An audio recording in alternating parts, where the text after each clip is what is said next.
Mandira. Perkenalkan, saya Indra Gunawan Supangkat, CEO Mandira Dian Semesta. Mandira merupakan salah satu unit grup Mizan yang berfokus pada pendistribusian buku premium. Saat ini, Mandira telah bekerja sama dengan lebih dari 30.000 book advisor dan reseller yang tersebar di seluruh Indonesia. Tidak kurang dari 150.000 transaksi rata-rata per tahun telah disebarkan seluruh Indonesia dengan mengangkat tema literasi untuk anak-anak. Mandira juga didukung oleh tim yang sangat solid, seperti tim community management, tim promosi, admin penjualan, IT support, dan yang pastinya bagian keuangan yang akan memastikan para book advisor ini menerima komisi tepat waktu. Semua buku yang didistribusikan oleh Mandira ID melibatkan banyak pihak yang berpengalaman, seperti penulis, ilustrator, dan tentu saja alat-alat cetak canggih yang memungkinkan produk yang dihasilkan menjadi prima. Mau tahu apa saja keuntungan menjadi book advisor Mandira? Memberikan training-training yang berkualitas dan komprehensif untuk para book advisor dan reseller. Ada komisi juga loh untuk setiap penjualan produk Mandira ID. Pokoknya cuan deh. Bisa umroh atau jalan-jalan ke luar negeri gratis dan masih banyak keuntungan lainnya. Saya berharap kita terus bekerja sama dalam membangun semangat literasi bagi seluruh rakyat Indonesia. Terima kasih telah berkarya bersama kami, Mandira ID.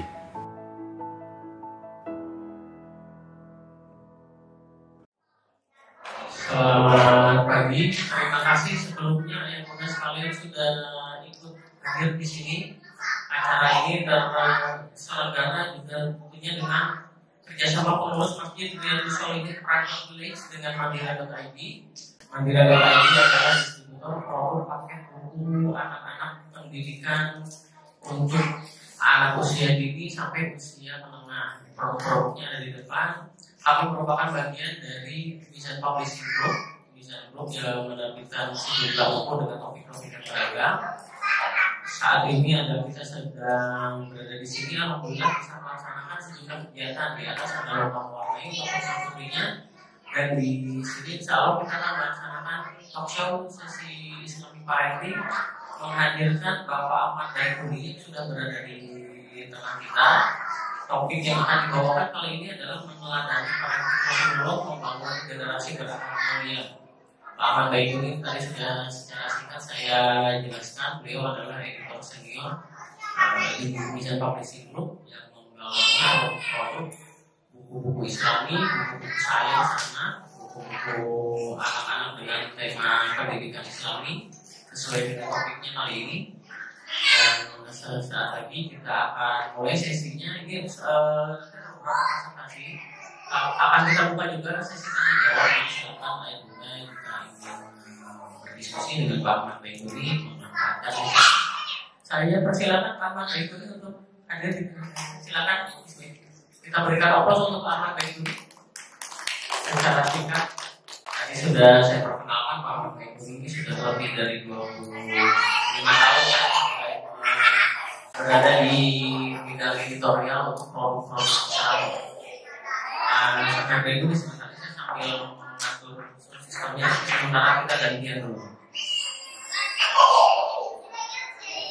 Assalamualaikum warahmatullahi wabarakatuh. Assalatu wassalamu ala asyrafil mursalin sayyidina Muhammadin wa ala alihi wa sahbihi. Subhanaka la ilaha illa anta Rabbana hab lana min ladunka rahmatan. Alhamdulillah pada pagi hari ini kita dapat berjumpa untuk berbagi sedikit tentang pembentukan karakter anak melalui kisah Rasulullah SAW. tentu kita bicara dalam konteks parenting ya, tentang pendidikan. Dan parenting ini sesuatu yang sebenarnya sangat penting, sangat krusial, tetapi sering dianggap sesuatu yang berjalan secara alami karena itu sesuatu yang dianggapnya sebagai hal yang mengalir begitu saja ya, tanpa secara sadar digali ilmunya, seringkali demikian ya. Jadi satu bagian yang sangat penting dalam kehidupan manusia, tapi sering berjalan secara kognitif gitu, secara alami gitu. Karena kalau kita menghayati sebetulnya ini satu tugas yang sangat besar ya, sangat besar, sangat mulia, tetapi perlu dua hal ya, paling tidak ya. Pertama ilmu ya, dan kedua keikhlasan ya. Karena memang pekerjaan parenting ini pekerjaan seumur hidup ya, ya tanpa jeda ya. Kalau kita berusaha kan ada jedanya, kalau ini tidak ada jedanya. Sejak kita bangun dulu sampai tidur lagi itu pekerjaan parenting berjalan terus itu, argonya jalan terus gitu ya.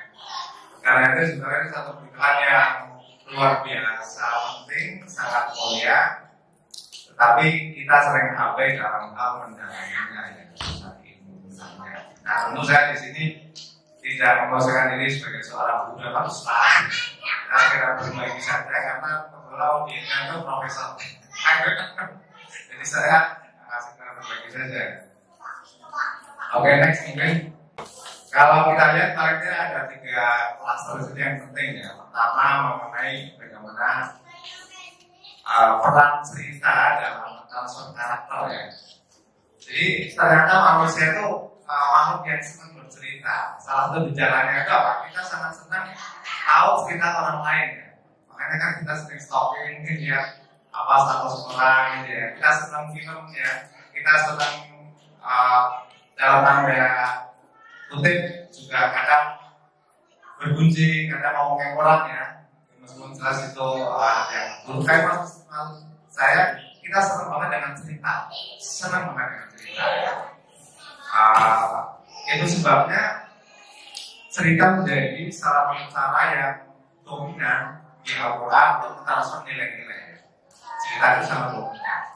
Dalam konteks parenting misalnya, kisah tentang orang tuanya cukup banyak. Tentang parenting misalnya ada kisah Nabi Yusuf ya, kita tahu. Kemudian kisah tentang Maryam ya, kisah tentang Nabi Musa, Nabi Ismail dan Ibrahim dan banyak sekali. Jadi parenting itu memang sebuah cara ya, sebuah tugas mulia tadi yang di situ cerita itu bisa menjadi aspek yang sangat efektif untuk menyalakan pesan-pesan. Jadi kalau itu ya, kurang lebih orang mengatakan 1/3 dari cara Quran menyampaikan pesan itu melalui cerita. Itulah sebabnya cerita menjadi satu cara yang efektif dan cara yang menarik. Ini beda dengan pendekatan semuanya diskusi atau bersifat diskusi ya.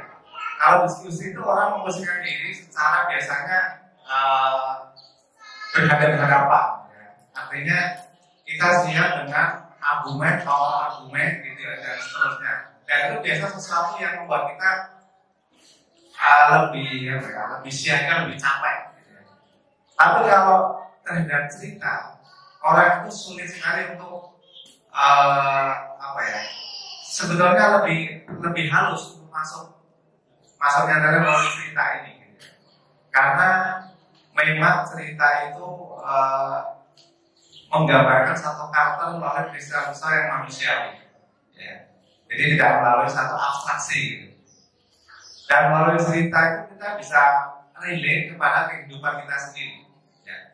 Misalnya bagaimana seorang Nabi Ibrahim ya berdialog dengan Nabi Ismail tentang peristiwa mimpinya. Jadi begitu beliau bermimpi tentang perintah dengan Nabi Ismail, beliau tidak langsung mengatakan aku mendapat perintah untuk menyembelihmu ya, tapi dengan berdialog bagaimana menurutmu Meskipun itu adalah sebuah perintah Allah, tapi dengan cara-cara yang seperti itu, cara-cara yang sangat halus. Jadi di dalam cerita itu terkandung banyak sekali pelajaran. Dan kemudian kenapa orang tua sekarang ini juga perlu menjadikan cerita sebagai satu medium penyampaian pesan, karena memang sekarang ini kan di dunia digital itu kita bisa mengatakan banyak sekali cerita yang beredar, ya. Entah itu gosip artis atau apa, itu kan cerita semua. Dan kita secara aktif memang ingin tahu gitu ya.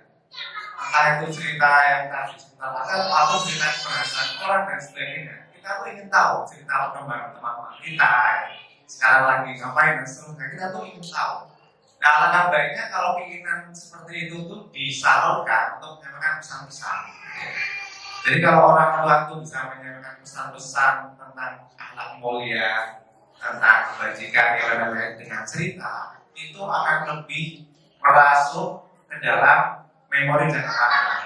Ya, ke dalam istilah neurologi ada istilah amigdala ya. Itu yang menyimpan hal-hal yang bersifat emosional. Ya. Manusia itu paling gampang menyimpan ya hal-hal yang sifatnya emosi. Kalau kita misalnya melihat pengalaman kita yang 10 tahun, 20 tahun, 30 tahun yang lalu ya, kalau kita disuruh melihat apa pengalaman yang mengesankan misalnya di SD, di SMP, itu bukan tentang kita mengerjakan matematika atau mengerjakan PR apa sejarah atau apa ya. Tapi biasanya pengalaman yang paling lucu, yang paling menggentarkan, paling menakutkan, ya kan? Karena apa? Hal-hal yang emosi itu terekamnya lama sekali di dalam benak kita, di dalam bagian otak kita yang menyimpan emosi. Itu lama sekali, bisa seumur hidup, ya, bisa seumur hidup. Misalnya kalau kita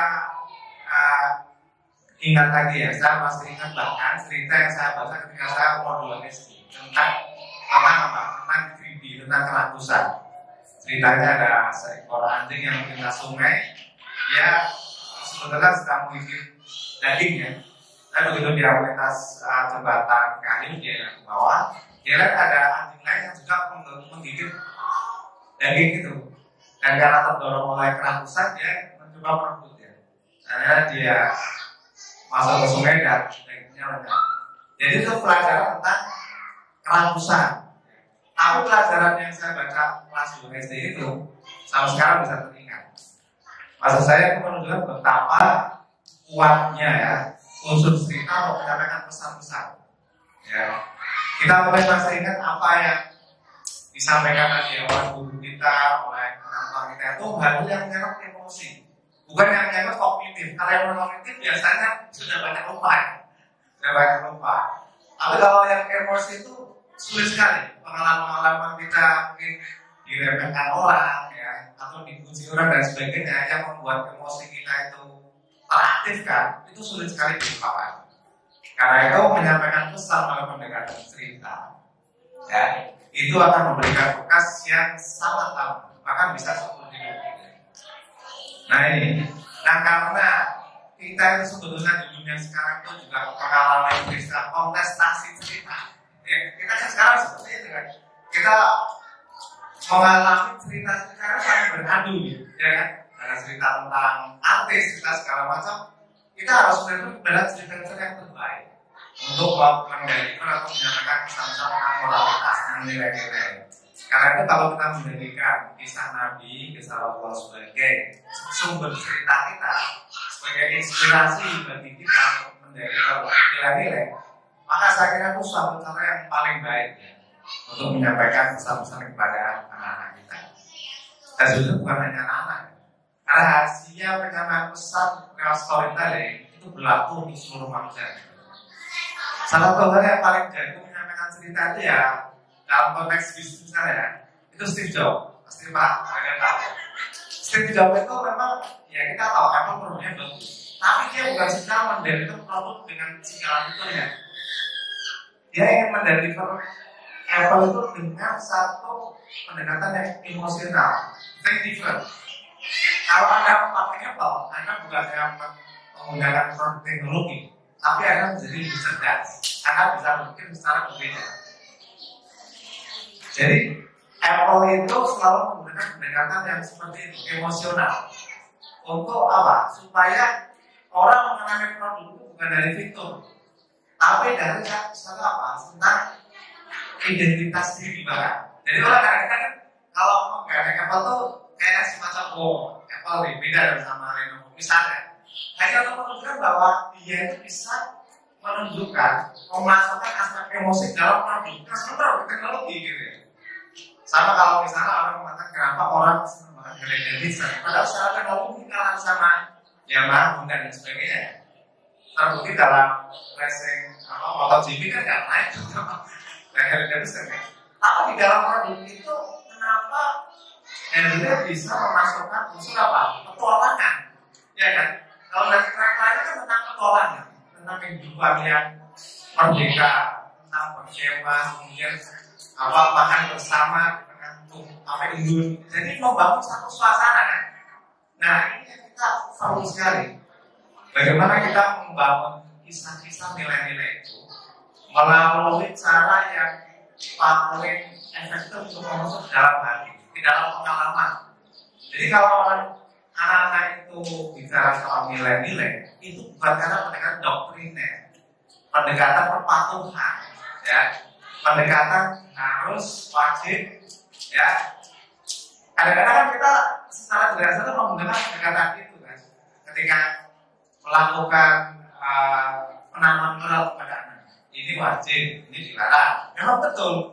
Tapi pendekatan seperti itu akan menampakkan ya sisi-sisi yang legal formal, gitu ya. Dan itu pendekatan tidak salah.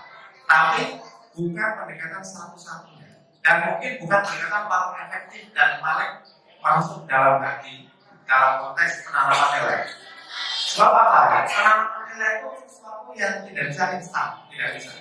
Orang harus sampai pada kesadaran bahwa kasih sayang itu penting, sayang menolong itu penting, ya, berbuat itu penting. Itu prosesnya itu bertahap. Penanaman nilai tidak bisa bersifat instan. Dan dalam konteks ini, teladan orang tua adalah hal utama. Anak itu lebih tajam melihat apa yang bisa dilihat dengan mata, didengar dengan telinga, ditiru dengan gerakan dan sikap dengan gestur daripada dengan perintah-perintah.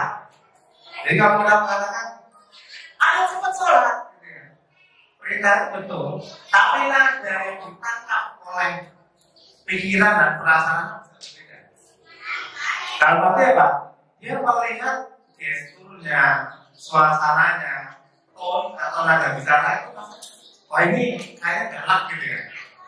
Nah kalau pendekatan seperti itu terus kita lakukan, maka bisa mempunyai persepsi bahwa apa? Bahwa sholat itu adalah hal yang sifatnya tidak menyenangkan. Meskipun betul, kontennya betul. Tapi kalau pendekatan itu terhadap anak itu selalu dengan nada seperti itu, sholat, nasi dong. Jadi kalau dengan nada seperti itu, maka yang akan tambah adalah bahwa agama itu hanya terkait dengan hal-hal yang perintah larangan, perintah larangan, tidak asik gitu. Akan berbeda halnya kalau nanti disampaikan melalui cerita-cerita. Ya. Karena cerita itu membuat anak bisa apa? Mengidentifikasi dirinya dengan tokoh-tokoh dan para pelaku hidupnya. Karena mereka itu kan contoh yang hidup ya. Orang melakukan sesuatu. Ya. Kalau cerita itu kan kelebihannya gitu. Cerita itu paling tidak ada 3 aspek. Pertama harus ada orang atau karakter. Ya kan, kalau nggak ada orang bukan cerita ya. Ya kan. Kedua harus ada tujuan. Ya, tujuan yang tidak dicapai. Harus ada kandidat. Ya. Dan ketiga biasa di dalamnya itu ada constraint atau tantangan. Kalau nggak ada tantangan, bukan cerita. Anak-anak kan mengalami gitu kan. Misalnya apa? Misalnya kita semua sholat, ngaji, ingin kan? Tapi proses menuju itu pasti tidak akan lulus, betul kan? Ada constraint kan? Constraintnya apa? Anak belum lagi main, disuruh ngaji, ya itu kan constraint. Ada hambatan. Dan sekarang fokus cerita, story kan? Karena ternyata untuk mencapai hal dari A ke B, dari tadinya main menjadi ngaji. Saya constraint mungkin lagi malas, anak juga malas kan, mungkin juga lagi melakukan satu kegiatan, lagi bermain dan seterusnya. Nah itu adalah cerita. Ada unsur cerita. Kelebihan cerita itu tadi, kelebihan cerita itu dia bisa sangat besar ketika anak bisa mengidentifikasi diri dengan pelaku-pelaku itu. Nah itu dalam hal ini kisah sahabat, kisah Rasul.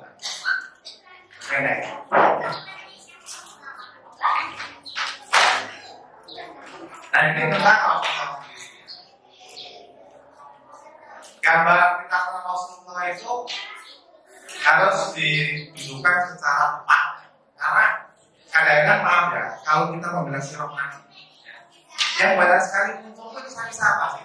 Kisah-kisah perang bukan? Kadang-kadang kan di tengah apa kan? Sirah nabi itu kan perang Uhud, perang Badar, perang Uhud, perang Hunain.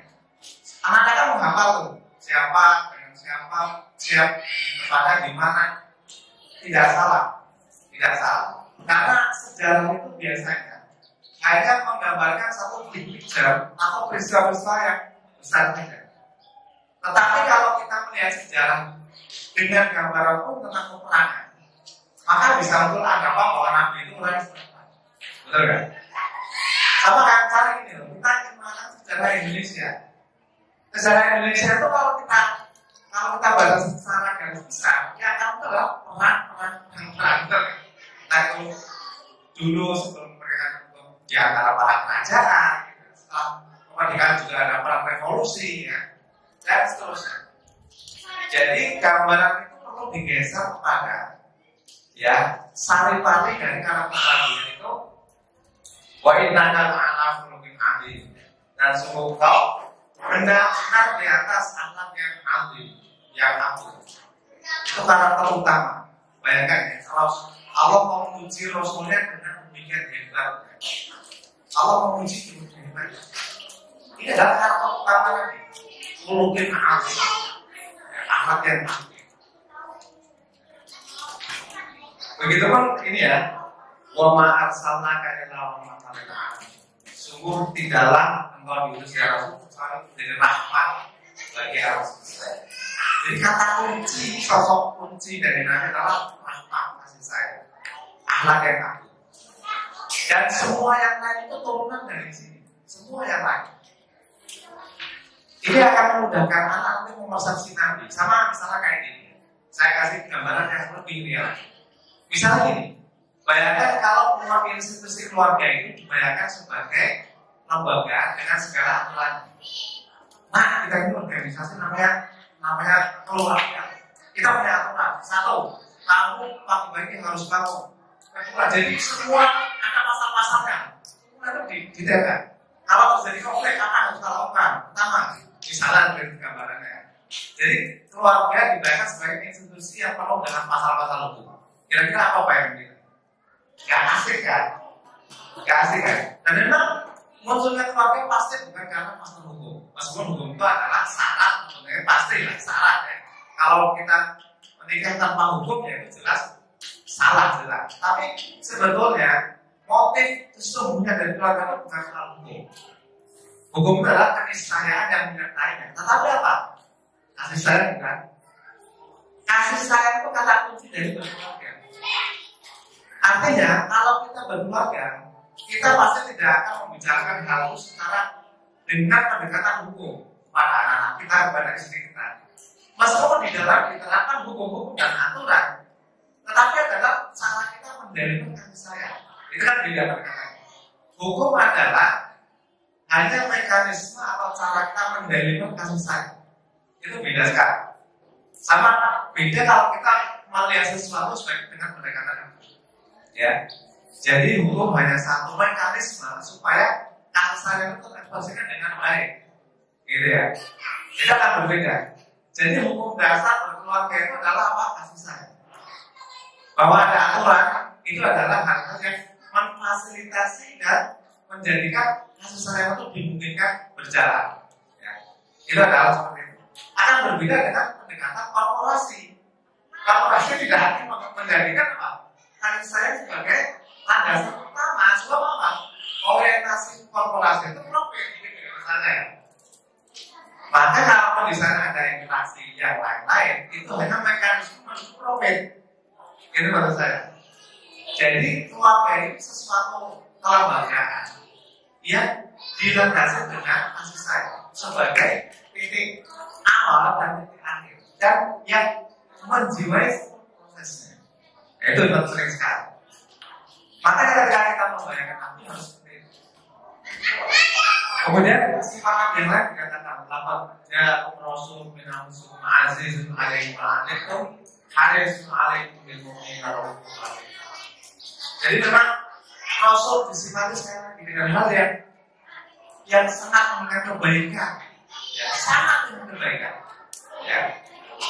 Kemudian dikatakan sambil malam mati Allah dengan talamu walaupun tafatan berikan kau bila mau halik apa masalah dalam syariat amat beda serta atau kata ya dengan rahmat Allah kamu bersikap lembut kepada mereka. Seandainya kau berkeras hati, ya, maka mereka itu akan menjauh dari sekeliling. Ini dikatakan dalam Al-Quran. Jadi pendekatan utama komunikasi itu apa? Ternyata kelembutan.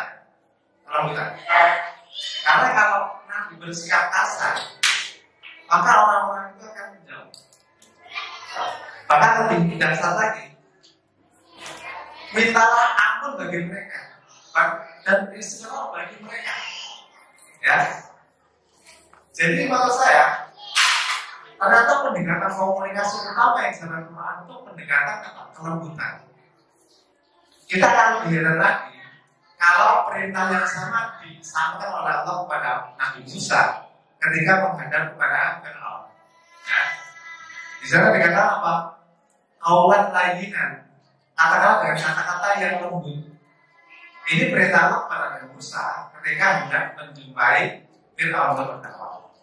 Artinya apa? Kelembutan itu adalah dasar dari komunikasi di dalam keluarga. Bahkan di dalam komunikasi apapun, terutama menyangkut dakwah. Jadi dakwah itu harus mengutamakan pendekatan yang lembut.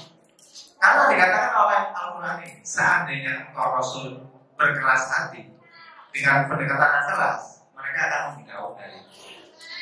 Maka dianjurkan minta ampunlah bagi mereka, bagi umat. Kalau kita orang tua artinya apa? Kita itu harus sering meminta ampun bagi anak-anak kita, mintakan istighfar bagi anak kita, juga bagi kita sendiri. Karena salah satu kunci dari praktek Islam adalah doa. Makanya di dalam Al-Quran banyak sekali doa-doa yang biasa. Salah satu yang paling terkenal yang saya bacakan dari awal, Rabbana hab lana min azwajina wa dhurriyyatina qurrata a'yun waj'alna lil muttaqina imama. Rabbi firli wa li walidayya wa rabbana Rabbana firli wa li walidayya wa lil mu'minina yawma yaqumul hisab wa muqimus shalah wa dhurriyyati rabbana wa taqabbal du'a. Banyak sekali.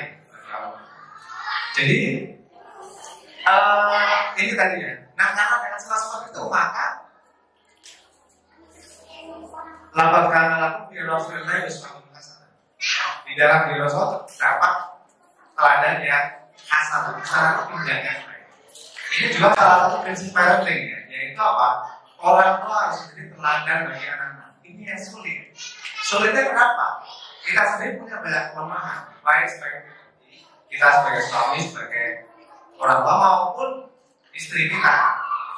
Karena suami istri itu juga tidak kurang punya masalah sendiri, baik dalam konteks relasi suami istri maupun sebagai pribadi-pribadi. Nah ini, jadi ketika kita bicara parenting, bicara soal ilmu tentang pengasuhan, kita harus berefleksi tentang diri kita sendiri sebagai orang tua, sebagai suami, sebagai istri. Jadi kalau kita masalah parenting tapi relasi suami istri ini cekcok, ya, sering tegang, sering marah-marah, emosi, maka apa yang kita deliver pada anak tidak akan sudah pasti. Kalau kita belajar tentang kelembutan tapi kita bersikap kasar kepada pasangan, itu anak-anak akan lebih menangkap apa yang sikap kita terhadap pasangan daripada ucapan-ucapan kita. Itu sudah pasti. Makanya yang berat dari parenting itu sebetulnya salah satunya adalah bagi mereka belajar mendidik diri sendiri. Itu yang berat sekali. Jadi parenting itu kenapa tidak bisa dipisahkan dari pendidikan diri sendiri, pendidikan kita sebagai diri sendiri maupun pendidikan kita dalam posisinya sebagai suami, sebagai ayah, sebagai ibu. Dan itu sulit, kita harus sangat sulit. Karena itu berdoa menjadi unsur yang vital sekali. Berdoa, kita harus mengakui kelemahan kita sebagai orang tua, harus mengakui banyak sekali dari segi ilmu kita, pengalaman kita, mungkin emosi kita yang tidak stabil, ya, dan sebagainya, masalah-masalah.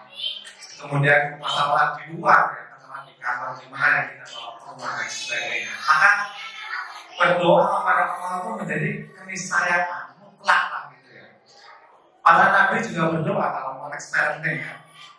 Misalnya yang jelas Nabi Ibrahim tadi doakan supaya dzurriyyahnya menjadi imam ya bagi umat manusia gitu ya. Jadi memang berdoa itu adalah satu hal yang disayang karena kita menyadari segala kelemahan kita tadi. Apalagi kalau kita dituntut menjadi teladan bagi anak-anak, itu hal yang tugas yang luar biasa. Itu agak berbeda dengan hal, saya kan berbeda dengan tugas-tugas lain ya. Kalau kita misalnya tugas sebagai guru, sebagai dosen, sebagai karyawan gitu ya, tuntutan untuk menjadi teladan itu kan ya memang berlaku dimanapun, tapi tidak setinggi ketika posisi kita sebagai orang tua, betul ya? Jadi tuntutan menjadi teladan itu yang paling tinggi dalam konteks kita menjadi orang tua ya. Ya tentu berlaku dimanapun, kita akan menjadi teladan dimanapun kita berada. Tapi dalam konteks menjadi orang tua, tuntutan menjadi semacam penguatan gitu. Karena kalau kata sikap perbuatan kata-kata kita itu tidak nyambung dengan apa yang kita sampaikan pada anak, maka itu akan tidak efektif. Meskipun tadi dengan segala kelemahan kita harus berdoa banyak sekali. Supaya berdoa itu harus mati-mati ya. Karena supaya Allah membuka hati kita, menjadi orang yang baik, anak-anak juga dimudahkan menjadi anak-anak yang soleh, soleha, dan seterusnya. Ya, next. Nah ini ya, kalau kita belajar dari surah Luqman, sebetulnya banyak sekali surah-surah yang bisa kita sampaikan sebagai materi pelajaran. Tapi kalau kita lihat salah satu dalam surah Luqman itu ada beberapa pilar dalam pendidikan anak. Pertama adalah tentang tauhid ya, yaitu mengenal Allah Subhanahu Wa Taala. Nah ini aspek yang penting dari tauhid itu, ya. Itu sebetulnya bagaimana menekankan tentang Allah sebagai Tuhan yang Rahman dan Rahim. Ya. Itu kenapa lafaz yang paling kita sering ucapkan adalah Bismillahirrahmanirrahim. Bukan misalnya Bismillah Al-Quran Al-Aziz, ya. Bukan seperti itu kan. Tapi Ar-Rahman Ar-Rahim. Artinya apa? Kasih sayang itu harus menjadi sifat utama yang kita unggulkan, kita tanamkan kepada anak-anak kita. Nah, tapi sebetulnya menanamkan sifat ini tentu merupakan perbuatan yang integral ya dengan perbuatan kita sehari-hari sebagai teladan tadi. Tapi kalau kita mau lihat sebetulnya ada momen-momen ketika penyampaian itu lebih mudah dilakukan. Momen apakah itu? Adalah momen-momen ketika kita sedang menikmati kebahagiaan atau kenikmatan. Ya, misalnya momen apa? Misalnya momen ketika kita sedang makan bersama. Ketika makan bersama, itu sebenarnya momen yang sangat bagus untuk menanamkan tentang Rahman Rahim Allah. Ya, misalnya kita mengatakan, kamu tahu nggak, ini makanan itu datang dari mana? Nasi dari mana? Nasi dengan lauk ayam, kita tahu. Ini tuh sebetulnya proses panjang sekali. Untuk sebelum sampai pada nasi yang kita siap makan itu ditanam oleh petani berbulan-bulan. Dan tanaman itu dari biji yang kecil. Dia tumbuh, dirawat, disiram, disiani, dibersihkan dari hama, disemprot supaya tidak berpenyakit. Prosesnya panjang. Di sini oleh matahari terjadi proses fotosintesis dan seterusnya. Jadi sambil itu kita bisa menyampaikan ilmu juga kan. Itu panjang sekali prosesnya. Setelah itu dia kulitnya dilepaskan, dia menjadi beras. Beras itu dijual oleh para pedagang itu. Jadi prosesnya banyak sekali. Dan terus sampai tempe ini seperti ini. Tempe ini dari mana? Dari pohon kedelai. Kedelainya siapa nanam? Ada yang menanam. Menanam petani. Petani dari mana? Dari Amerika Serikat. Karena kita impor. Karena kita bicara soal yang lain. Jadi prosesnya kristal sederhana itu bisa menyamakan dengan yang sangat panjang. Dan kamu tahu ayamnya dari mana? Dipelihara. Dari kecil, dia dari telur. Kemudian menetas. Dia diasuh oleh induknya. Dikasih makan. Dilindungi dari terik matahari. Diselimuti dengan badannya. Supaya hangat. Dan seterusnya. Jadi dengan mendapat cerita sekali lagi. Dengan beliau cerita itu anak mendapatkan pengetahuan. Dan juga satu cerita tentang apa? Betapa Allah itu sangat sayang kepada kita. Memberi kita makanan yang sudah siap makan. Ya, kita tinggal memakannya. Yang menyebabkan apa? Buat sebab akibat. Betul. Ada proses fotosintesis untuk sampai terjadinya padi, kedelai. Ya. Ada ayam yang dia mengalami proses dari telur menjadi kecil, tumbuh dan seterusnya.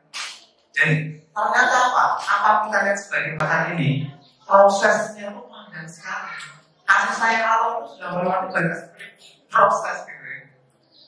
Nah itu akan lebih mudah masuk ke dalam pikiran tentang kasih sayang Allah. Ya, karena apa? Disampaikan dalam kita tadi lebih mudah masuk. Jadi Allah itu sangat sayang pada kita. Kita tinggal makan. Bayangin dulu zaman ketika masih orang itu harus berburu, tiap kali makan berburu. Kita lapar, baru berburu. Dan itu masih ada suku-suku primitif di Papua itu. Mereka ketika ada kebutuhan makan baru berburu. Masih ada. Kita makan sudah tersedia di depan kita. Ya. Yaitu cara mendeliver nilai-nilai secara halus. Supaya anak-anak yakin bahwa yang utama itu kasih sayang. Nanti kalau pendekatan itu begitu merasa, ketika anak menghadapi satu problem, akan lebih mudah dia menempatkan diri dalam proporsi yang tepat.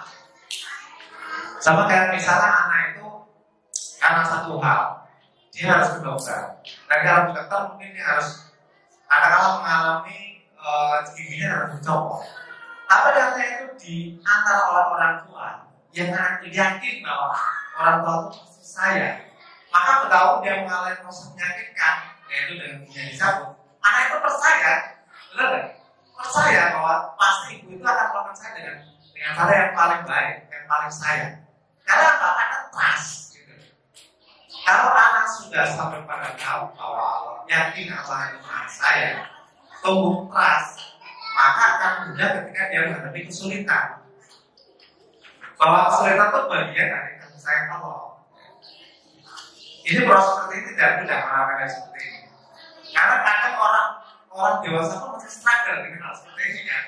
Masih struggle bagaimana sih menanamkan bahwa sesungguhnya semua hal itu ekspresi dari rahmat rahmatnya Allah SWT.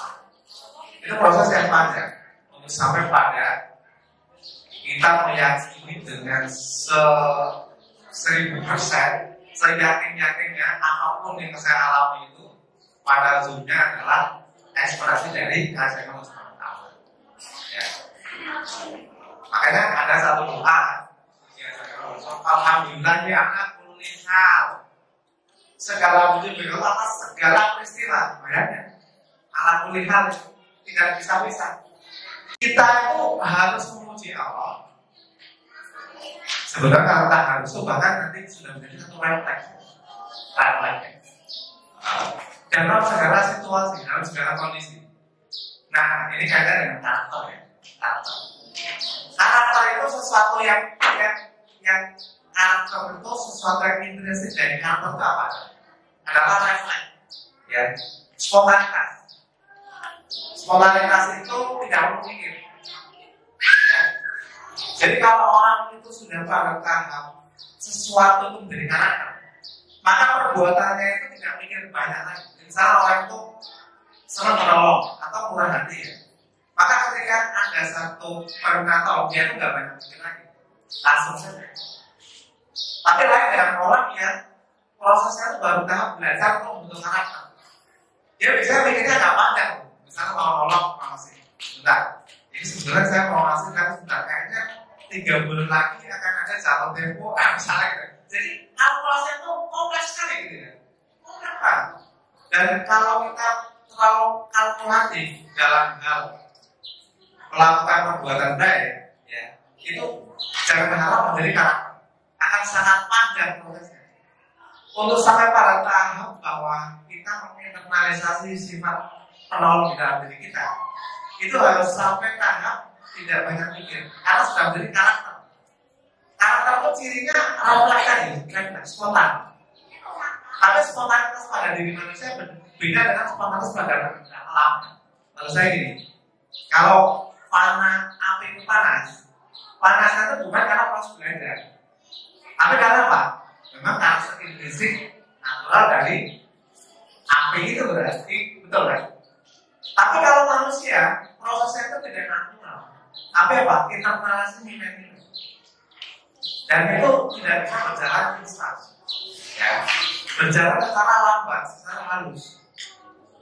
Nah, karena proses ini berjalan halus, maka pendekatan cerita itu menjadi sangat contoh.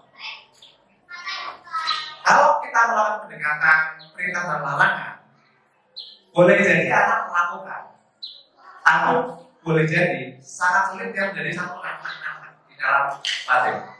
Sulit menjadi satu refleks yang itu menjadi karakter yang spontan. Karena apa? Dia melakukan itu karena perintah. Ketika unsur atau oknum yang membuat perintah itu tidak ada, maka karakternya bisa hilang. Misalnya anak ini sholat karena perintah dan larangan. Tapi ketika dari orang tua, maka ketika orang tua tidak ada, bisa jadi semangat sholat atau ngajar itu kendor. Karena apa? Wah, asik nih gak ada orang tua, bebas main gitu kan. Karena dia main sama waktu. Ternyata waktu zuhur udah hilang. Misalnya, itu apa? Karena proses penanaman nilainya melalui pendekatan perintah dan larangan. Dan ini saya kira ya, PR kita semua ya. PR kita semua bagaimana menjadikan nilai-nilai itu sesuatu yang secara lambat laun menjadi karakter-karakter. Jadi penanaman nilai-nilai itu bukan proses yang instan ya, tapi proses yang sesuatu yang berjalan secara bertahap. Tapi sekali dia menjadi karakter, maka itu sesuatu yang sulit berubah. Ya. Makanya perjuangan kita itu memang besar sekali perjuangan kita itu, karena kita bukan sekadar menyampaikan perintah dan larangan, tapi menanamkan karakter. Karakter itu sesuatu yang ketika tidak ada orang, tidak ada pihak yang perintah dan mewajibkan, dia tetap melakukan. Itu karakter. Oke, lanjut.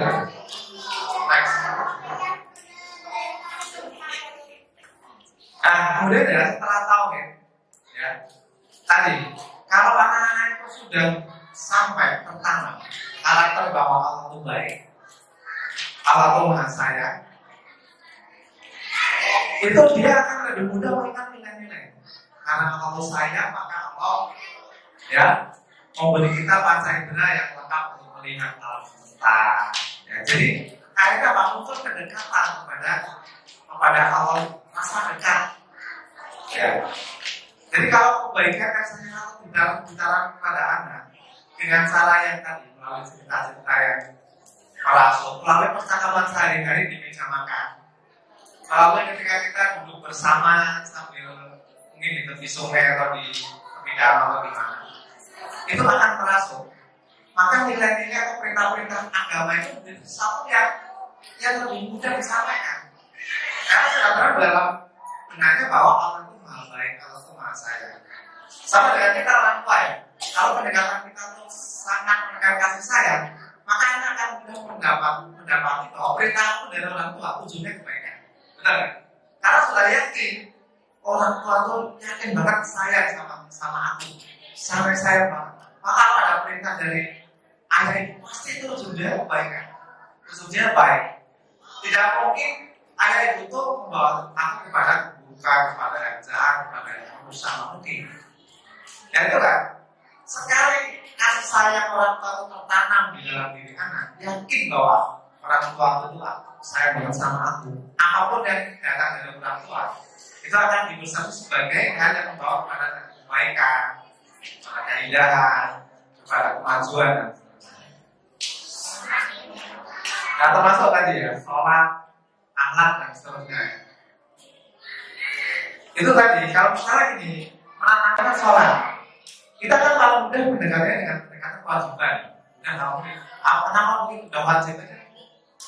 Tapi kalau kita mau coba menggunakan pendekatan cerita, ya, kan disampaikan bahwa sholat itu dilakukan supaya apa? Supaya mengingat Allah kan? Jadi mengingat Allah, bersyukur kepada Allah. Nah, coba kaitkan ini sholat dengan bersyukur. Ini kalau kita analogikan dengan anak kan ya, bahwa kalau kamu diberi kebaikan oleh orang lain, bersyukur ya. Kamu dikasih makanan, bersyukur ya. Caranya gimana? Menyatakan terima kasih. Itu satu hal. Tapi kalau kamu bisa membalas dengan pemberiannya sama, itu lebih baik. Kalau kamu bisa memberi pemberian yang lebih besar dari apa yang kamu terima, itu lebih baik lagi. Ya, kita kan mendapatkan bersyukur dengan enak gitu ya. Oh ternyata gitu ya bersyukur ya. Iya. Jadi kalau kamu bersyukur, kamu itu menyampaikan rasa bersyukur kepada siapa yang memberi kamu. Nah sekarang kamu diberi apa oleh Allah SWT? Oh, aku diberi orang tua yang aku diberi tubuh yang sehat. Aku diberi rumah yang membuat aku bisa hidup dengan. Nah itu kan terus ditanamkan itu. Kalau misalkan saya di meja makan terus tanamkan. Ya.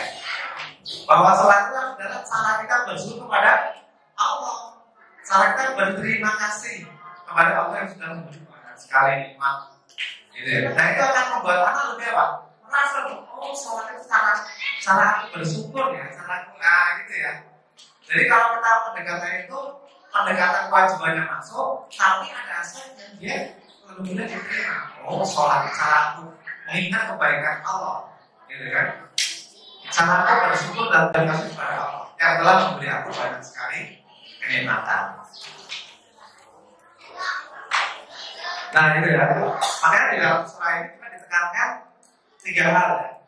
Pertama, ini kalau materi sangat luas ya, berkata lurus dan bersyukur ya. Itu 3 yang utama yang saya lakukan. Oke lanjut. Nah ini ya, kita harus tahu anak-anak. Tetapi hal yang mendasar harus kita yakini dulu bahwa anak itu memiliki fitrah. Fitrah itu apa? Kecenderungan alamnya menjadi baik. Ya, apalagi kalau kita ingat alam ayat 72 itu ya, bahwa semua manusia itu kan dimintakan kesaksian oleh Allah. Ya. Kemudian jawabannya bahwa syahidna.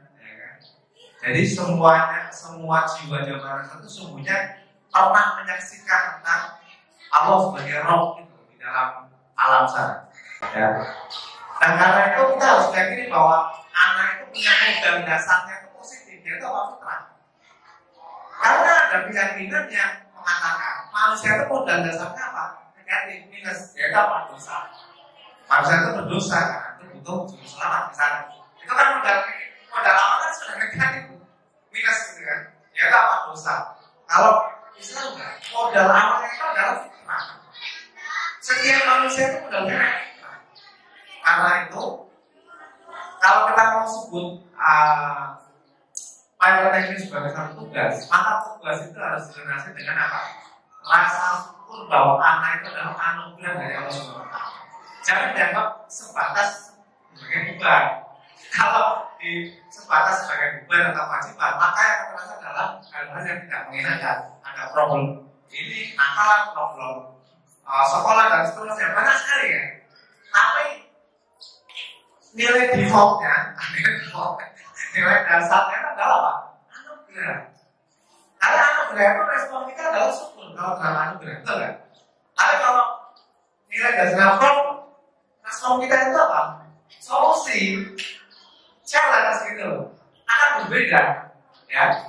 Attitude kita akan berbeda. Kalau sejak awal kita mengatakan anak itu adalah anugerah, nikmat dari Allah kepada kita, maka respon kita adalah syukur, gitu ya. Tentu di dalamnya disertai ya bahwa ini adalah kewajiban, bahwa ini adalah tanggung jawab. Itu sudah melekat saya kira. Ya. Bahwa anak itu pada saat itu penting. Kemudian anak itu sebenarnya meniru ya, meniru. Karena itu teladan jadi sangat penting. Ini saya khawatir saya sudah habis waktu ya. Apa disuruh dulu? Oke. Karena waktu saya 1 jam ini.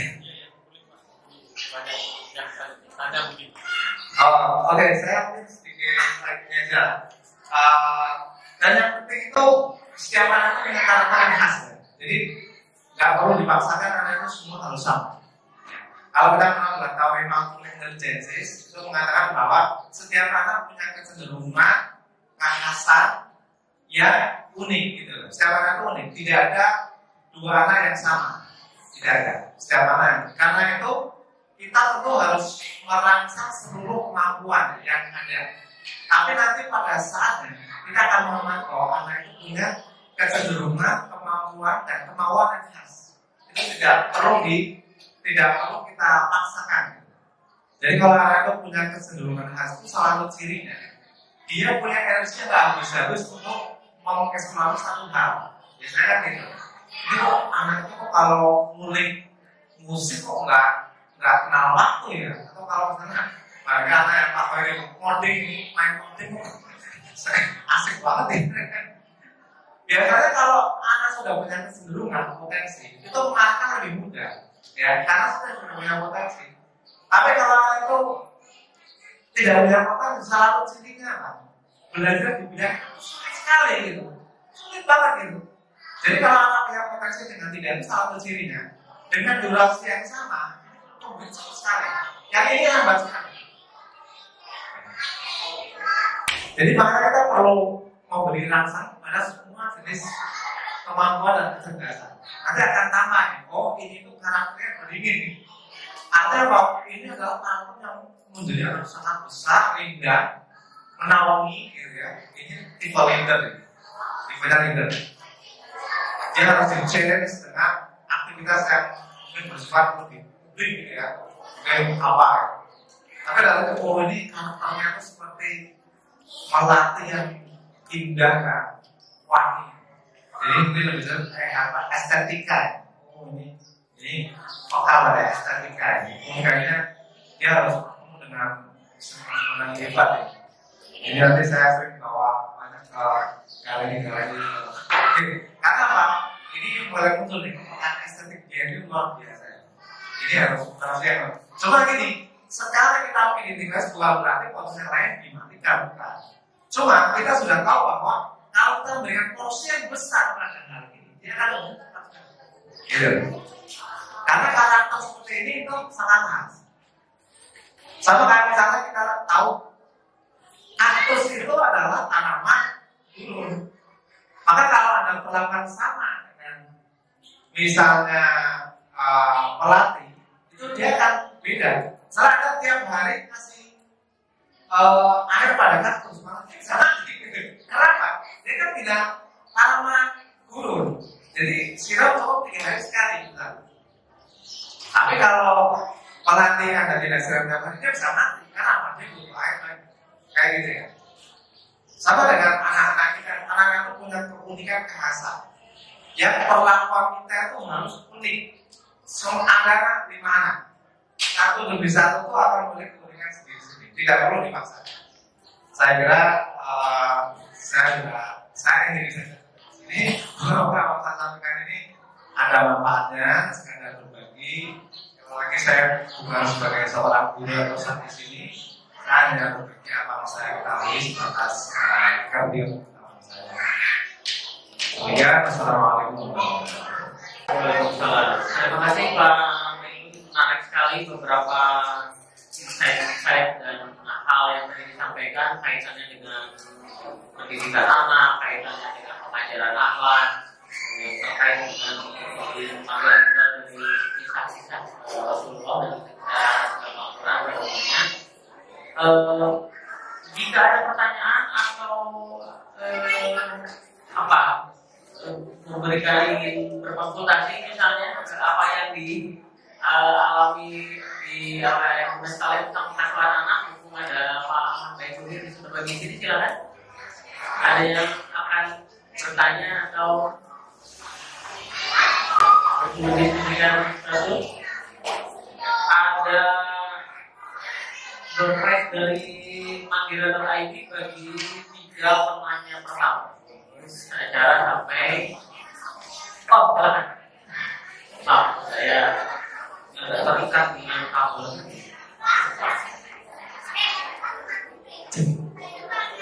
Assalamualaikum warahmatullahi wabarakatuh.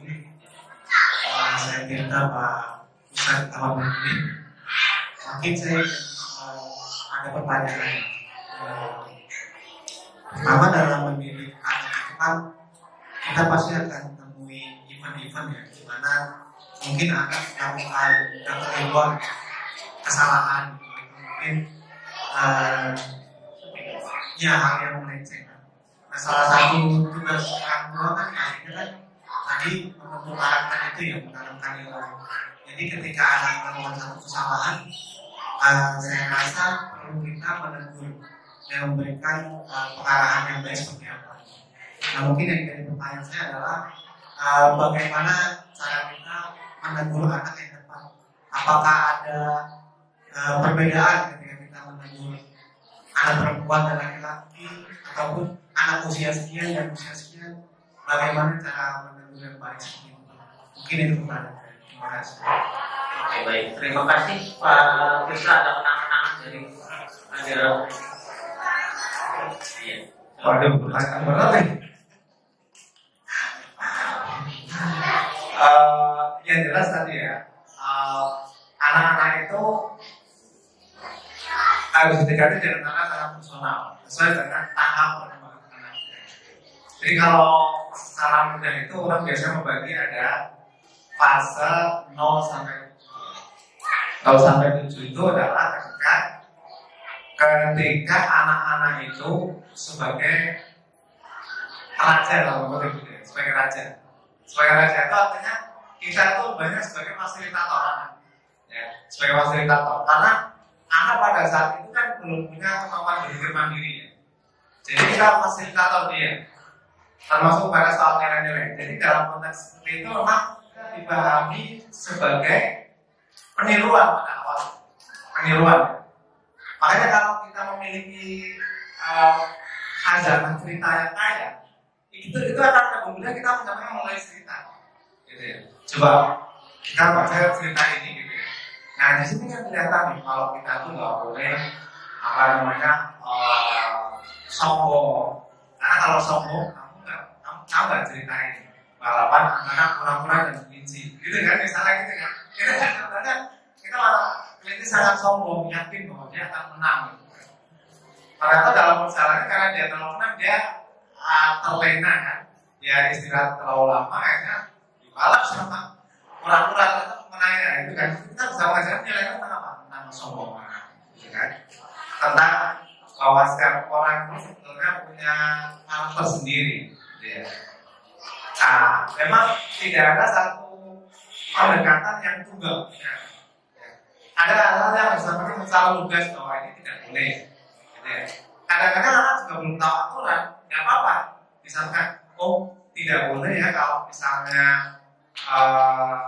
kita itu sedang makan, kita ngomong terus itu kan. Bisa aja sampaikan alasan bisa, nanti kalau kamu bisa tersedak. Atau kalau nanti belepotan makanannya, maka kamu kemana-mana, itu kan bisa disampaikan. Semakin anak itu dikasih banyak cerita tentang value, itu lebih mudah anak itu menang. Kalau ditambahin dengan reasoning, pelan-pelan katanya. Kenapa kita nggak boleh bicara ketika makan? Karena tadi gitu ya. Kalau misalnya kita itu jangan berdiskusi sama teman, ketika ada teman-teman yang lain di sekitarnya, kenapa? Nanti dikira kita sedang menggosip. Atau kita ngomong tentang keburukan orang, lalu mungkin yang kita sampaikan sih netral aja, tapi nggak perlu bisik-bisik. Nah, kita sudah sampaikan, karena nanti akan perlu merasakan, dan kita harus menjadi merasakan. Maka jangan berbisik pada teman, ketika ada teman lain, gitu kan. Lain kan kalau berbisik dalam konteks supaya orang lain tidak terganggu. Misalnya kita makan di warung gitu, kita ngomongnya jangan keras-keras supaya yang sebelah tidak terganggu, gitu. Itu kan bisa dikasih di sini. Jadi kalau kalian itu diberikan satu banyak contoh, banyak cerita, dan ditambah sedikit penalaran, itu penalarannya akan lebih lama. Tetapi kita harus akui dalam praktek kita sebagai orang tua, kita juga memaksakan gitu ya. Misalnya, oh saya tadi mesti nggak begitu cara mengurus anak itu, karena spontanisitasnya begitu tinggi, kita harus jangan. Padahal harusnya itu dengan cara yang tidak seperti itu. Toh harusnya bukan kesalahan besar, tidak menyebabkan kedaulat, tapi reaksinya udah terlalu berlebihan gitu ya. Ya kita harus minta maaf gitu ya. Maaf ya tadi ayah mestinya nggak begitu, mestinya ayah tidak harus keras itu menurut kamu. Tapi kamu tahu kan, maksudnya itu baik. Kamu itu jangan seperti itu ketika ada tamu misalnya. Kalau ada tamu, kamu jangan main karaoke keras sekali karena apa? Kamu terganggu. Cuma memang cara ayah tadi menurut kamu kurang pas. Maaf ya. Jadi kita harus sering juga minta maaf sama anak-anak. Harus sering. Karena apa? Kita sudah orang tua banyak sekali kelemahan. Dan anak-anak kalau orang tua secara fair dan jujur meminta, anak itu jauh lebih mudah. Oh iya, orang tua itu juga ini ternyata ada hal yang bukan kurang tepat. Anak juga belajar. Dan kalau nanti anak dewasa, anak itu akan mengapresiasi sangat besar terhadap kita sudah tahu minta maaf gitu. Lain halnya kalau kita menang dalam konteks sembarang agak lain. Kenapa? Itu kan seperti seremoni gitu ya. Setiap orang minta maaf gitu kan. Tapi kan momen itu buat anak tidak istimewa barangkali. Karena yang tahu bukan cuma ayah ibu kok semua orang minta maaf gitu. Tapi kalau ada momen kita minta maaf secara khusus dalam peristiwa kita mengakui kita salah, itu akan tertanam dalam tanam. Oh, orang tahu mengaku bahwa dia salah. Atau sebetulnya kita menilai. Iya, tapi ayah salah ketika menegur. Tapi orang-orang juga keliru, tidak tepat. Harusnya kamu begini gitu kan. Harusnya kamu kalau main karaoke ketika tidak ada tamu, atau kamu gunakan headset sehingga kalau kamu dengar tidak mengganggu ketika lagi ngobrol dengan tamu. Itu kan seperti itu ya. Kira-kira itu jawaban salah umum. Tapi seperti itu saya kira ya. Makanya kita punya kaya dengan cerita sedikit dengan tadi reasoning yang masuk akal. Oleh kalau kita bisa memberikan contoh, itu yang paling baik gitu ya. Itu penyampaian akan lebih tadi pengenalan karakter akan lebih kuat. Saya kira itu udah bermanfaat. Baik, terima kasih Pak. Berikutnya ada lagi bertanya. Oke, tidak ada berikutnya ada resumen atau closing statement dari apa yang tadi Mas Yari sampaikan. Oh, ada pertanyaan. Saya profesor. Bismillahirrahmanirrahim. Assalamualaikum warahmatullahi wabarakatuh. Waalaikumsalam. Kami sebagai Ketua DKM berterima kasih kepada Ustaz Bapak Ibu dan Makia dan juga Bapak Ibu semuanya yang hadir di hari ini. Izin menyampaikan renungan dan mungkin juga ada pertanyaan di situ ya. Jadi kami di universitas para dosen ini menemukan bahwa anak-anak sekarang itu dari sisi akhlak dan dari sisi ilmu itu mengalami kemunduran. Jadi misalkan hal yang sederhana itu banyak yang mereka tidak bisa. Misalkan yang 1 dibagi 0, jawabannya 0, padahal ada 3. Seperti itu kan sangat sederhana. Sehingga kami berpikir bahwa siapa yang menjadikan seperti ini anak sekarang. Ada yang mengatakan ini adalah generasi stroberi yang rapuh. Bisa jadi karena kontribusi orang tua. Berarti kalau kita lihat yang sekarang di universitas berarti kan lahir tahun 2000-an.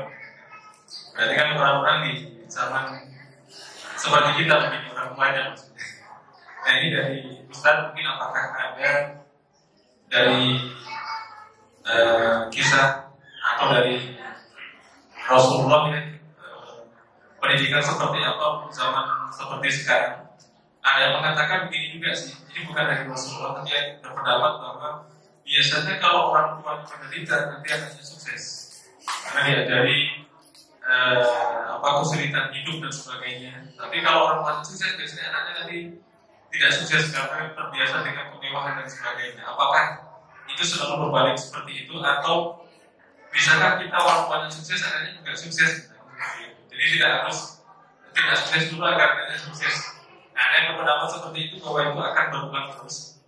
Nah ini yang kita cari adalah dari Rasulullah, dari sirah pendidikan seperti apa yang cocok untuk generasi seperti sekarang.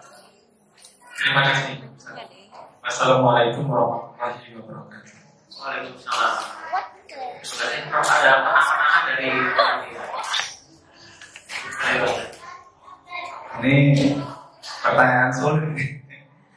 Tapi sebelum jawab itu mungkin kita identifikasi dulu ya tantangan digital sekarang ini bagi parenting atau pengasuhan. Pertama, dunia yang sangat distraktif ya. Itu memang tantangan berat sekali karena scroll gini itu kan pergantian konten kan terlalu cepat ya. Dan dalam situasi seperti itu biasanya yang terjadi adalah kedangkalan. Dan ini tidak hanya di anak-anak, tapi juga kedangkalan pada orang tuanya. Ini yang berat ya. Jadi kalau parenting ini kedangkalannya di sumbernya, di hulunya, maka bisa dimakan dirinya seperti apa ya. Kalau orang tuanya dangkal, agak sulit diharapkan anaknya itu mengalami nilai yang dalam. Jadi kita sebelum bicara soal karakter anak dan sebagainya, kita harus introspeksi juga ya. Sebagai orang, apa kita mengalami dunia yang seperti itu? Kita terdistraksi, kita sendiri terdistraksi oleh dunia digital.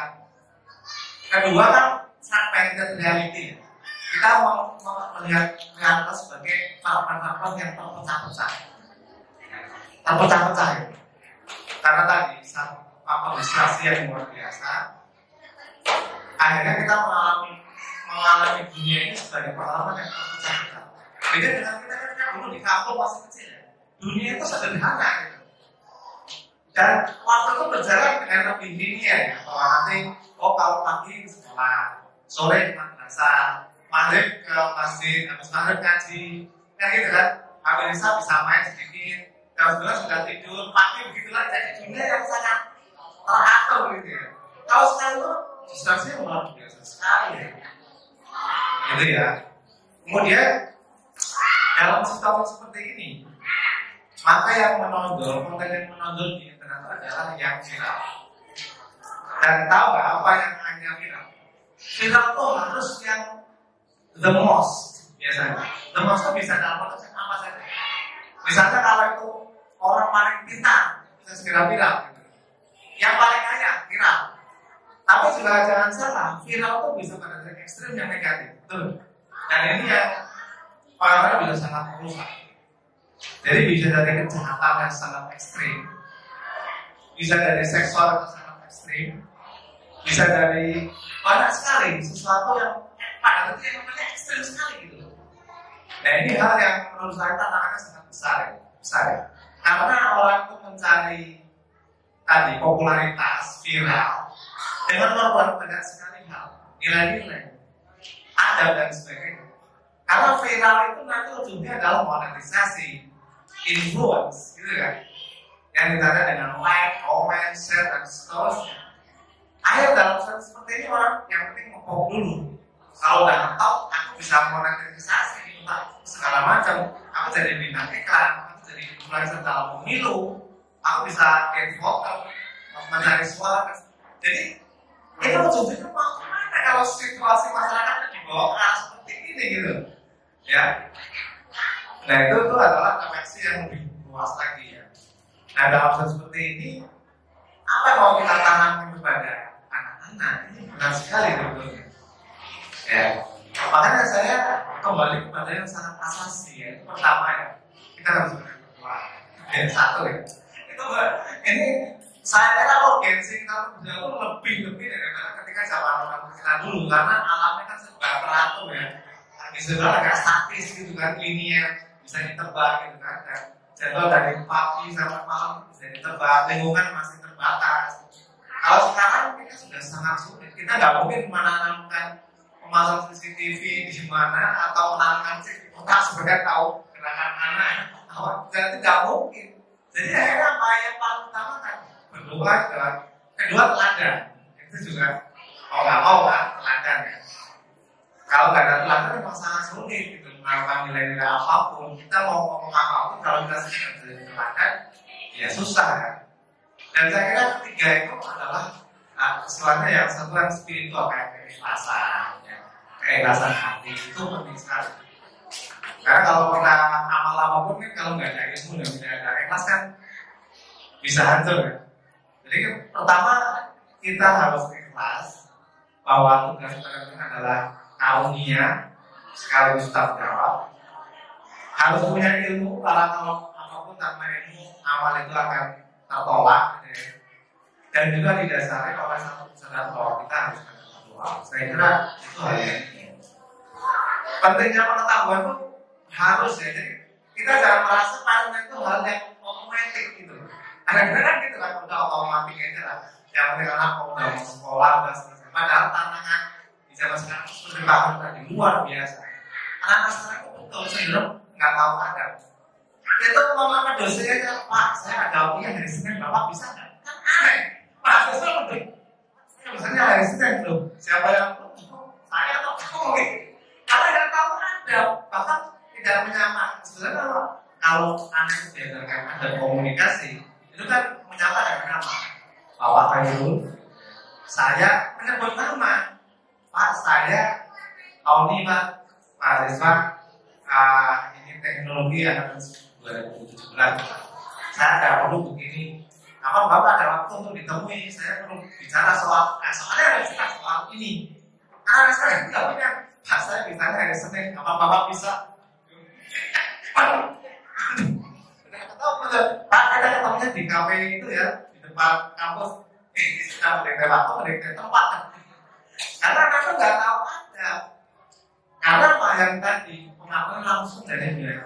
Apa yang dia tonton, dia saksikan tuh pengalaman besar sekali. Apa screen time-nya terlalu lama? Karena screen time sekarang berapa coba screen time? Screen time-nya berapa sehari? Bisa 10 jam loh kalau gue dikontrol. Dan apa yang dia lihat di dunia internet pasti bukan mulanya Pak Khairul. Ini kan. Tapi tentang tadi yang satu, sesuatu yang viral, yang heboh, yang ngangkap, yang entertaining. Ya, kata-kata itu sebagai entertaining ya. Yang seperti itu. Nah, dalam hal itu apa yang kita harapkan dari generasi sekarang ini kan sulit sekali. Karena itu benteng terakhir dari situasi adalah rumah. Jadikan rumah sebagai benteng terakhir anak-anak untuk mendapatkan apa? Anak bisa kembali ke rumah sebagai tempat kasih sayang, mendapatkan pengetahuan, mendapatkan pencerahan, nilai-nilai teladan dan sebagainya. Kalau rumahnya broken home, udah masalah. Serius kalau sekarang ini. Kalau dasar rasa rumahnya itu hancur, anak akan mencari pelampiasan di teman-temannya di media sosial, teman-temannya gaul dan sebagainya. Nah, kita bisa sudah berlepas diri terhadap apa yang terjadi di sana.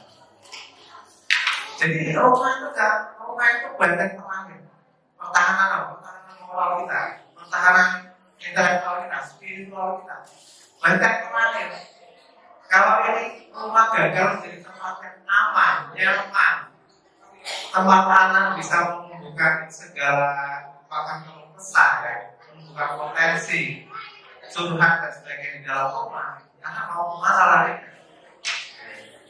berat sekali sekarang ini tantangannya. Karena tadi dunia digital yang memberikan satu pertarungan makanan dan pertarungan cerita. Betul-betul yang sesuatu yang kompleks sekali.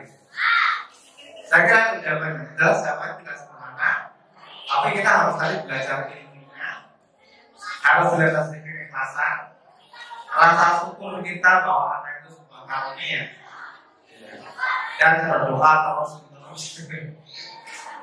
Itu kan kalau kita lihat ciri-ciri para nabi itu kan doa-doanya luar biasa. Ada cerita yang menarik misalnya ketika anak istri Imran ini mengandung, ya kan dia berdoa, ya Allah nanti kalau anakku ini lahir, maka akan aku persembahkan kepada Engkau. Bayangin, kita pernah nggak bernazar supaya anak kita itu dipersembahkan kepada Allah? Menjadi orang-orang yang menggerakkan amanat Allah. Jarang kita benar-benar. Jadi memang orang soleh itu beda. Maka karena doanya seperti itu, yang lahir adalah seorang Maryam gitu ya, yang luar biasa. Dan Maryam ini kan sudah kehilangan ayah ya, makanya karena doa seperti itu ibunya, Allah memberi dia guru yang nggak tanggung-tanggung. Siapa Nabi Zakaria? Gurunya yang adalah pamannya sendiri kan.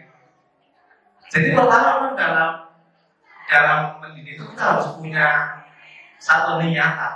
Anak itu harus saya persembahkan pada Allah.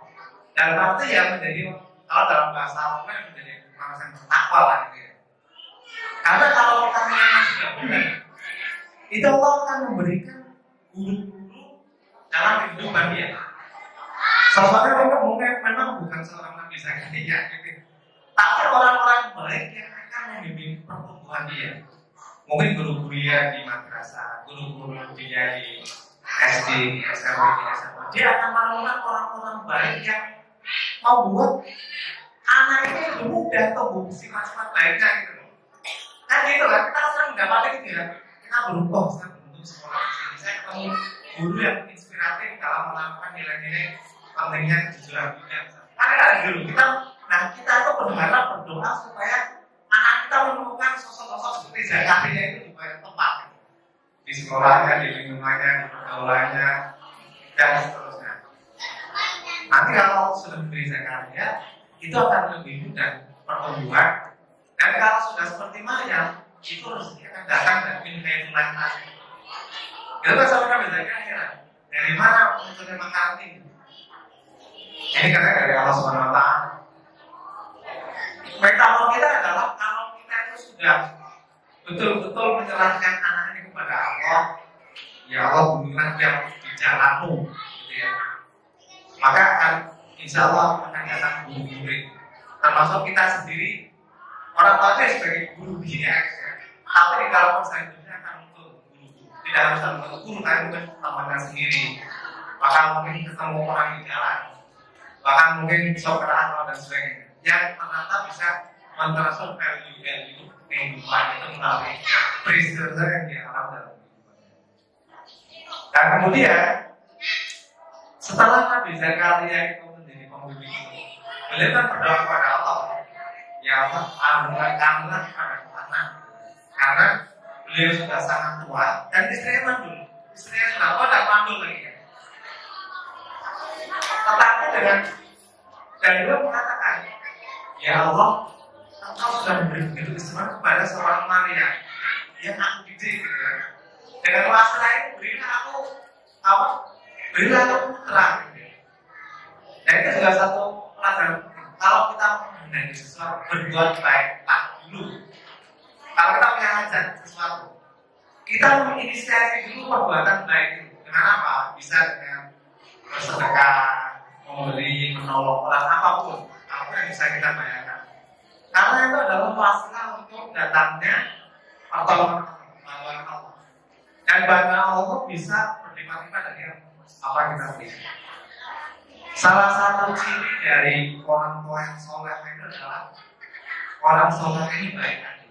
Sehingga Allah menolong anaknya melalui banyak sekali cara. Jadi kita kalau tadi isinya kekhawatiran, kita harus tumbuhkan harapan. Harapannya adalah kalau kita berbuat baik kepada orang, pasti Allah menolong kita dalam mendidik anak melalui banyak sekali cara. Cara yang Allah ketahui sendiri, dengan cara-cara kita tidak ketahui. Kadang melalui pertolongan teman, guru, orang lain, orang kita tidak kenal. Ya, melalui jalan-jalan yang misterius. Karena apa? Kita sudah berbuat baik kepada orang lain. Jadi kalau makanya ada ayat tentang suruh yang suruh. Kita bertakwa. Kalau kamu menolong Allah menolong kamu. Itu kan ikhlas ya kalau cara bahasa. Jika maka gitu. Jika kamu menolong Allah, maka Allah akan menolong kamu. Bagaimana menolong Allah? Allah kan Maha Kuasa. Artinya menolong hamba. Menolong siapa yang Allah perintahkan untuk ditolong. Gitu kan? Seperti itu. Jadi inisiasilah permintaan kita kepada Allah dengan berbuat baik. Itu adalah satu rahasia. rahasia dari terbukanya jalan-jalan kebaikan, jalan-jalan keinginan itu adalah kita berbuat dan menginisiasi permintaan itu dengan perbuatan. Makanya doa itu bukan perbuatan pasif. Doa itu disertai bahkan harusnya diamali dengan perbuatan. Ya. Saya kira itu kawan saya melakukan cukup bermanfaat. Oke, baik. Ada pertanyaan lagi Mas? Saya berikan kesempatan terakhir.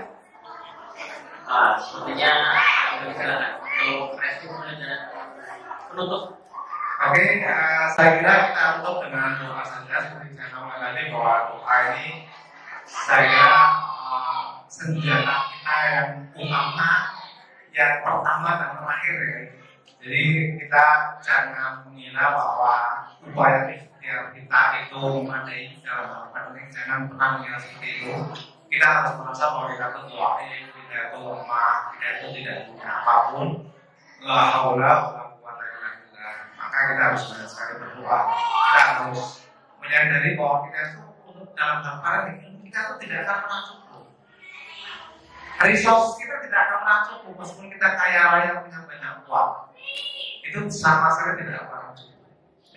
Apalagi tadi melihat tantangan zaman yang luar biasa. Maka kita berdoa kepada Allah semoga Allah membuka hati kita, pikiran kita, ya, hati dan pikiran anak-anak kita supaya jalan-jalan kebaikan itu terbuka lebar, menjadi mudah dijalani dengan segala bantuan yang Allah berikan melalui banyak sekali jalan, melalui banyak sekali ilmu, pengalaman, ya. Semoga Allah membimbing kita terus-menerus supaya kita dan anak kita itu memang selalu mendapatkan bimbingan, karunia, kasih Allah di setiap situasi dalam setiap kondisi. Mari kita berdoa. Bismillahirrahmanirrahim. Muhammad Rabbana zalamna anfusana wa illam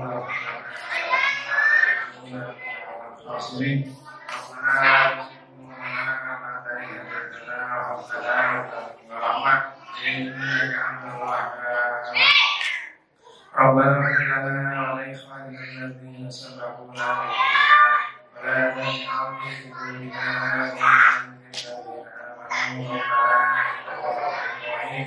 Rabbana taqabbal minna innaka antas samiul 'alim wa tub 'alaina innaka antat tawwabur Rabbana hab lana min azwajina wa dhurriyyatina qurrata a'yun waj'alna lil muttaqina imama Rabbana ighfir li wa li walidayya wa lil mu'minina yawma yaqumul hisab Rabbana atina fid dunya hasanatan wa fil akhirati hasanatan wa qina adzabannar Allahumma salli ala Muhammad subhana rabbika rabbil izzati amma yasifun wassalamu alal mursalin walhamdulillahi rabbil alamin. Assalamualaikum warahmatullahi wabarakatuh. Waalaikumsalam. Terima kasih para Ahmad Baikuni. Kita berikan aplaus kepada Pak Ahmad Baikuni.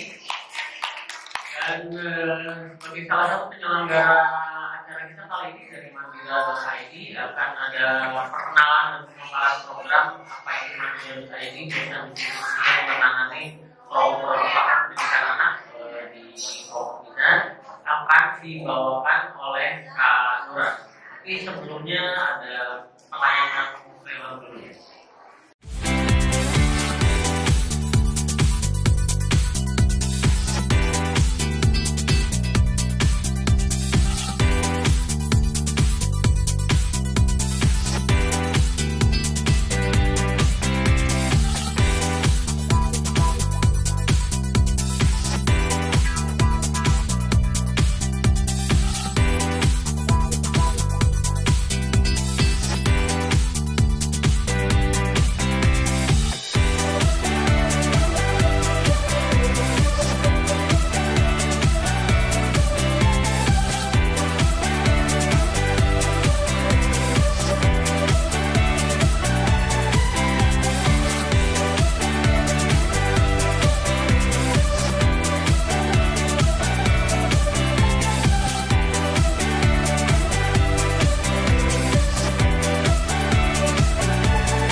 Selamat siang, ayah bunda semuanya. Senang sekali perkenalkan saya Nura dari Mandira ID.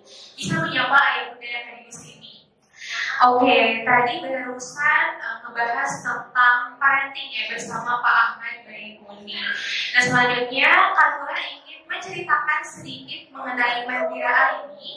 Tapi sebelum itu, Kak Nura mau coba cek fokus ayah bunda yang ada di sini. Boleh fokus lihat ke depan? Fokus. Nah akan ada games ya. Nama gamesnya itu tepuk salam. Jadi peraturannya kalau Kak Nura bilang selamat pagi, ayah bunda boleh tepuk satu kali. Kalau Kak Nura bilang selamat siang, tepuknya 2 kali. Kalau Kak Nura bilang selamat malam, itu tepuk bayangan ya, alias gak tepuk garis merahnya. Oke, siap? Oke, kita mulai. Selamat pagi.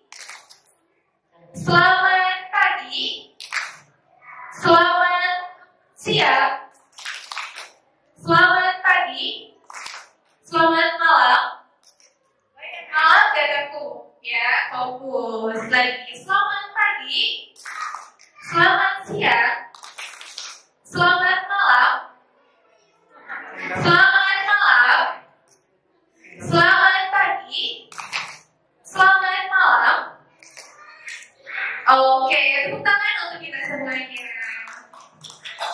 Oke, ayah bunda, tadi bersama Pak Ahmad Baikuni kita jadi sadar ya bahwa sebagai orang tua penting untuk mempersiapkan ilmu parenting. Tapi ada yang lebih penting ya, yaitu mempersiapkan finansial keluarga gitu. Nah, Kak Nura mau memperkenalkan sebuah program dari Mandira ID. Nama programnya itu Book Advisor. Nah, tadi pas datang ayah bunda udah dapat flyer ya, flyer yang warna putih. Nah, Book Advisor ini adalah salah satu mitra bisnis ya. Jadi Advisor ini adalah mitra bisnisnya Mandira ID yang tugasnya mendistribusikan produk literasi Mandira kepada seluruh keluarga yang ada di Indonesia gitu. Nah, kenapa harus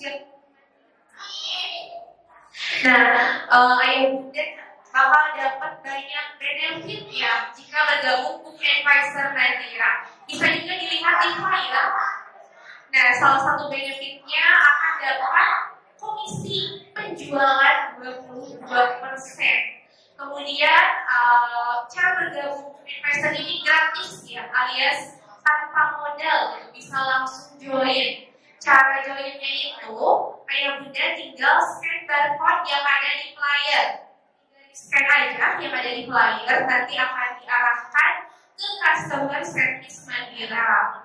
Kemudian benefit lainnya skema dropship pre-ongkir hingga Rp300.000. Jadi ayah bunda gak perlu repot mikirin pengemasannya, pengiriman produknya. Jadi hanya tinggal mempromosikan aja gitu, udah dapat komisi. Untuk pengiriman itu udah diatur oleh perusahaan gitu, dari perusahaan Mandira. Barangnya akan dikirim langsung ke customer ayah bunda atas nama ayah bunda sebagai advisor Mandira. Selain itu akan ada trainingnya juga, akan ada pembinaan yang waktu dan tempat kerjanya fleksibel. Kemudian ada reward jalan-jalan gratis, bisa dapat umroh gratis juga gitu ya. Jadi mengajak ayah bunda semua untuk berada di Book Advisor Mandira. Karena apa? Karena mudah, pendaftarannya gratis, kemudian bisa sambil ngurus anak juga. Kemudian kalau misalkan ayah bunda sudah ada profesi lain, itu bisa banget menjadikan Book Advisor sebagai sumber penghasilan tambahan gitu ya. Daripada mengencangkan ikan pinggang, lebih baik mencari sumber penghasilan tambahan untuk melonggarkan finansial keluarga. Nah, jadi untuk buku-buku yang dipromosikan oleh Book Advisor banyak sekali seringnya Ada buku untuk tumbuh kembang anak, kemudian buku ilmu pengetahuan, ada juga buku terjemahan dari Korea dan Jerman, buku-buku premium dari Mandira. Oke, mungkin itu aja informasi yang ingin Hanura sampaikan. Ditunggu kepada ayah bunda semua untuk bergabung bersama Mandira ID dengan menjadi Book Advisor Mandira. Terima kasih. Wassalamualaikum warahmatullahi wabarakatuh.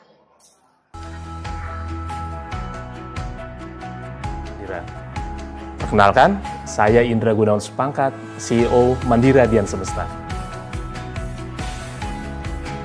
Mandira merupakan salah satu unit grup Mizan yang berfokus pada pendistribusian buku premium. Saat ini, Mandira telah bekerjasama dengan lebih dari 30.000 book advisor dan reseller yang tersebar di seluruh Indonesia. Tidak kurang dari 150.000 transaksi rata-rata per tahun telah disebarkan seluruh Indonesia dengan mengangkat tema literasi untuk anak-anak. Mandira juga didukung oleh tim yang sangat solid, seperti tim community management, tim promosi, admin penjualan, IT support, dan yang pastinya bagian keuangan yang akan memastikan para book advisor ini menerima komisi tepat waktu. Semua buku yang didistribusikan oleh Mandira ID melibatkan banyak pihak yang berpengalaman, seperti penulis, ilustrator, dan tentu saja alat-alat cetak canggih yang memungkinkan produk yang dihasilkan menjadi prima. Mau tahu apa saja keuntungan menjadi book advisor Mandira?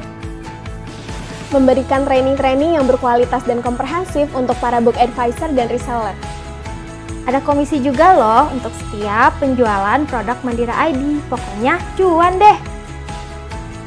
Bisa umroh atau jalan-jalan ke luar negeri gratis dan masih banyak keuntungan lainnya. Saya berharap kita terus bekerja sama dalam membangun semangat literasi bagi seluruh rakyat Indonesia. Terima kasih telah berkarya bersama kami, Mandira ID.